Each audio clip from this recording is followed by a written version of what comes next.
শেখা মানে অন্ধ হয়ে থাকা, লেখাপড়া না শেখা মানে খোঁড়া হয়ে থাকা, হাঁটতে পারবো না, দেখতে পারবো না, পৃথিবী সম্বন্ধে কিছু বুঝতে পারবো না, যে যা বোঝাবে সেটাই বিশ্বাস করব, এই বুদ্ধি বিবেচনা যুক্তি বিচার লেখাপড়া না শিখলে কিচ্ছু হবে না। ফলে লেখাপড়াটাও শিখতে হবে, একসঙ্গে বাঁচতে হবে। সেই জন্যে এই রক্তদান শিবির বাঁচার জন্যে, আবার সেই সঙ্গে এই রাখি বন্ধন যাতে আমরা একসঙ্গে বাঁচতে পারি, সবাই মিলে, হিন্দু মুসলমান বৌদ্ধ খ্রিস্টান সবাই মিলে এই দেশে বাঁচতে পারি। আমি আর বক্তৃতা দীর্ঘ করব না। আমি আমার বন্ধুদের আরেকবার অভিনন্দন জানাই, যারা এসেছেন। আর দলে দলে আসুন, রক্ত দিন। আপনাদের রক্তে মানুষের প্রাণ বাঁচবে। এই মানুষের প্রাণ, সে হিন্দু নয়, সে মুসলমান নয়, সে বৌদ্ধ নয়, খ্রিস্টান নয়, রক্ত সকলের কাজে লাগে, সকলের জীবন বাঁচায়।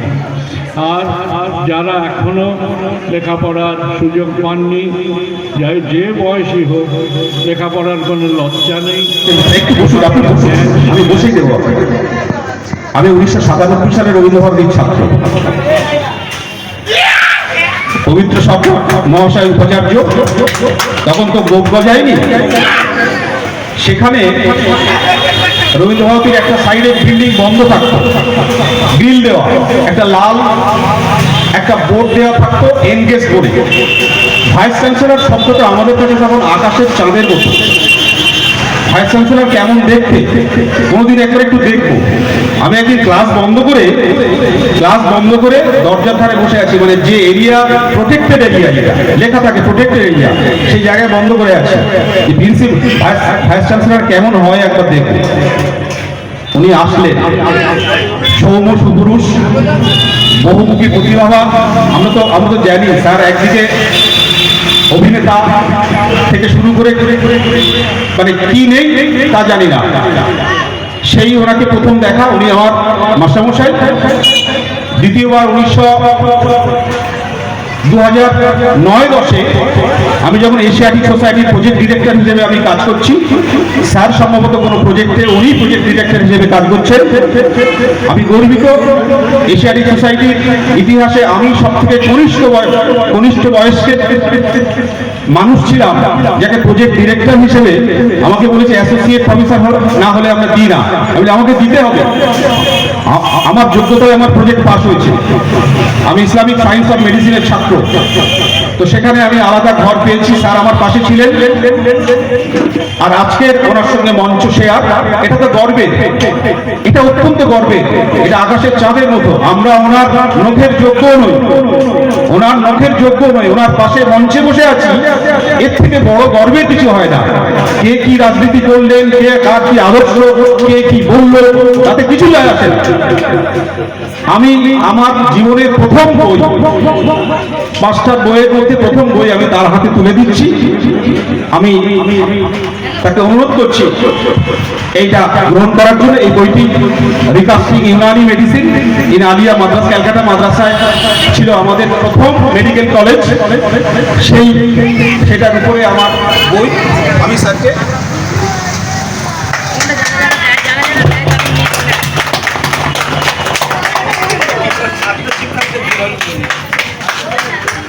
এই যে এখন এই রাজনীতি চলছে, সামাজিক ন্যায়বদ্ধতা নিয়ে আপনি কি বলতে চাইছেন? আমি প্রথমে সেই উত্তরের আগে আমি একটু বলি, আজকে হিন্দু মুসলমান বিষয়টা খুব প্রাসঙ্গিক হয়ে গেছে। আমি একটা দৃষ্টান্ত দেব যে নরেন্দ্র মোদী আরবের শেখদের সঙ্গে গিয়ে বিরিয়ানি খাচ্ছে। তিনি মুসলিমদের এখানে অত্যাচার করছেন, সংখ্যালঘুদের অত্যাচার করছেন। গত কয়েকদিন হলো আফগানিস্তানের তালিবান যে পররাষ্ট্রমন্ত্রী, তিনি এসে মোদির সঙ্গে তিনি মানে কোলাকুলি করছেন। এমনকি যোগী আদিত্যনাথ তার সঙ্গে কোলাকুলি করছেন। তাহলে ভারতবর্ষের মানুষকে বুঝতে হবে যে ভারতের রাজনীতির বা যারা রাজনীতিবিদ নামে আমরা যাদেরকে চিনি, যারা শাসন করছে, তাদের প্রকৃত রূপ কি, তারা কি চায়। তারা একদিকে মুসলমান নিধন করছে, বা মুসলমান নিধনের যে বুলডোজার পলিসি যে যে যে হিন্দু মুসলিম পলিসি, যে অত্যাচার পলিসি, আবার যে তালিবান সরকারকে ভারতবর্ষ স্বীকৃতি দেয়নি, সেই তালিবান সরকারকে পরে স্বীকৃতি দিয়ে আবার তার সঙ্গে মাখামাখি করে কী এমন দরকার পড়ে গেল। তাহলে রাজনীতিটা বুঝতে হবে, মানুষের রাজনীতি নয়, রাজনীতি হলো চেয়ারের রাজনীতি। পাকিস্তানকে জব্দ করতে হবে। আপনি পাকিস্তানকে কি জব্দ করবেন, কি আফগানিস্তানকে জব্দ করবেন, আপনার কূটনীতি কী হবে সেটা আপনি ঠিক করুন। আপনি কালকের বলেছিলেন যে আফগানিস্তান হলো জঙ্গি, আফগানিস্তান একটা জঙ্গি দেশ। আজকের আপনি আফগানিস্তানকে কী দরকার পড়ে গেল, আপনি একেবারে মানে খাওয়ার ঘরে ডেকে একেবারে তার সঙ্গে কোলাকুলি করছেন। ফলে ভারতবর্ষের মানুষের রাজনীতিটা বুঝতে হবে, এটা 1 নম্বর। 2 নম্বর যে প্রশ্ন করলেন, আমি বঙ্গীয় সংখ্যালঘু পরিষদের সাধারণ সম্পাদক।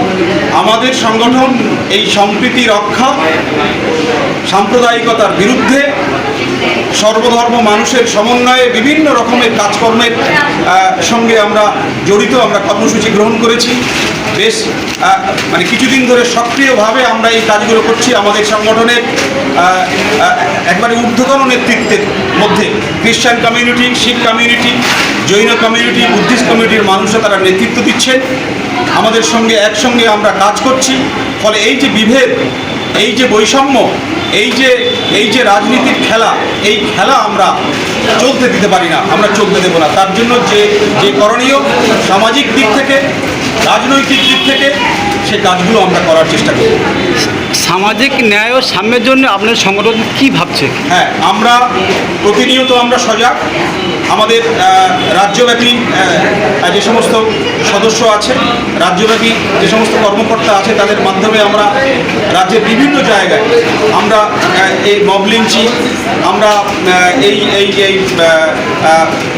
ধর্ষণ থেকে শুরু করে বিভিন্ন রকমের মেরুকরণের যে পলিটিক্স, তার এগেনস্টে আমরা কিন্তু বিভিন্ন জায়গায় প্রতিবাদ, ডেপুটেশন। একটা উদাহরণ আমি দেব। এই গত 2-1 দিন হলো আমাদের রাজ্য সরকারের প্রিন্সিপাল নিয়োগের কাউন্সেলিং হয়েছে।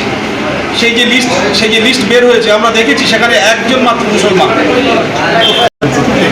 অভিনন্দন জানাই এমন একটি মহৎ উদ্যোগ নেওয়ার জন্য। আজকে 21 শতাব্দীতে দাঁড়িয়ে রক্তদান শিবির সত্যি কথা বলতে কি সম্প্রীতি একটা অন্যতম একটা বন্ধন হিসাবে কাজ করতে পারে বলে আমরা মনে করি। তো রক্তদান শিবির এমন একটা কর্মসূচি যা আমাদেরকে একেবারে চোখে আঙুল দিয়ে দেখিয়ে দেয় যে মানুষের প্রকৃত অর্থে কোনো ধর্মীয় পরিচয় রাজনৈতিকভাবে হোক বা সামাজিকভাবে থাকা উচিত নয়। সেটা ধর্মীয় পরিচয় তার ব্যক্তিগত জায়গায় থাক, ব্যক্তিগত বিশ্বাসের জায়গায় থাক, বৃহত্তর ক্ষেত্রে আমাদের পরিচয় না থাকলেই আজকে এখানে এসে যে মানুষজন যারা এসেছেন তাদের কোনো ধর্ম কেউ দেখছে না, তাদের যদি দেখছে না যে আপনি হিন্দু না, আপনি মুসলিম না, আপনি খ্রিস্টান। ফলে এই যে একটা মহতি উৎসব এখানে চলছে, তা সত্যি আমার মনে হচ্ছে যে সম্প্রীতির একটা দারুণ উদাহরণ সৃষ্টি করেছে। আমি চাই যে এই স্বাধীনতা প্রসার যেভাবে আধিপত্য কায়েম করবার চেষ্টা করা হচ্ছে, তাতে মুসলমান জনগোষ্ঠীকে একটু অবহেলা করা হচ্ছে, তুচ্ছ করা হচ্ছে এবং তাদের ওপর নানাভাবে সব জায়গায় বাংলা ভাষা বলার জন্য আক্রমণ নেমে আসে। এই এখানে দক্ষিণ 24 পরগনা কেন্দ্রীয় সাক্ষরতা প্রসার সমিতি এই রক্তদান শিবিরের আয়োজন করেছে, যেখানে আমি বলবো মূলত সংখ্যাগরিষ্ঠ মুসলমান মানুষ এসে রক্ত দিচ্ছেন। এটা রক্তের তো কোনো তফাৎ নেই, রক্ত হচ্ছে মানুষের রক্তের জীবন বাঁচা।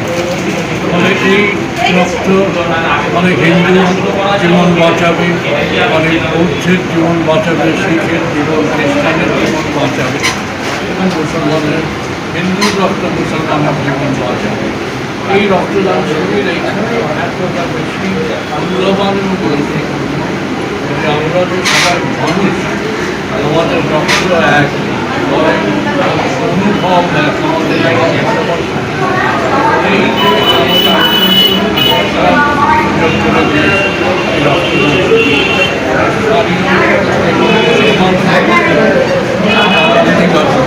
তাদের আমি অভিনন্দন জানাই যেমন নামটা বলবেন। পবিত্র সন্তান রক্ত দেওয়া হয়ে গেছে না দেবে? রক্ত দেওয়া হয়নি, রক্ত দিতে এসেছি।